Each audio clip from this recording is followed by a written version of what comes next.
চলুন আইসক্রিম খেতে খেতে একটা মজার গল্প শোনাই। মোগল সম্রাট জাহাঙ্গীর আপনারা সবাই চেনেন, যার নামই একসময় ঢাকার নাম জাহাঙ্গীরনগর ছিল। একবার তিনি কাবাব, বিরিয়ানি এবং ফালুদার মতো মজাদার রেসিপির উপর একঘেয়ে খাবারের ট্যাগ দিয়ে বসলেন। হেড বাবুর্চির হাতে দিলেন মাত্র 10 দিন কোনো নতুন রেসিপির উৎপত্তি ঘটাতে। বর্ধমানের সেরা বাবুর্চি ছিলেন এই আদিল হাফিজ ওসমান। তিনি ডিম আর মাংসের কিমার পুর ভরে দিলেন পাতলা পরোটার ভেতরে। পাতলা পরোটার পেটে ভালোভাবে কিমা ভরে সেটাকে প্যাকেট করে ভেজে ফেললেন গরম ডুবো তেলে। নবম দিনে সম্রাটের খাবার টেবিলে পরিবেশন করলেন এই খাবার, যার নাম তিনি তখন দিয়েছিলেন জাবির ফালা।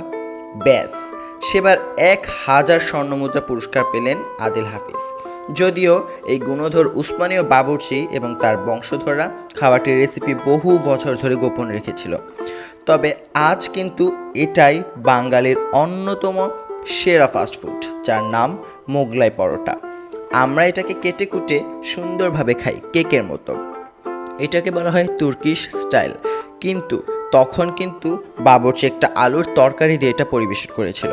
আর হ্যাঁ, এটাই কিন্তু কলকাতার একটা বিশেষ রেসিপি, যেটা বাংলাদেশে সস দিয়ে কিংবা স্যালাড দিয়ে খাওয়া হয়।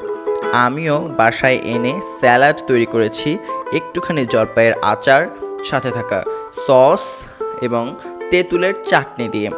এগুলোকে ভালো করে মিশিয়েছি স্যালাডের সঙ্গে, যাতে একটা সুন্দর মিক্সচার হয়, এবং এনজয় করেছি বড় বড় পিসগুলোকে এর মধ্যে ডিপ ডাউন করে। আপনিও কিন্তু একবার ট্রাই করতে পারেন।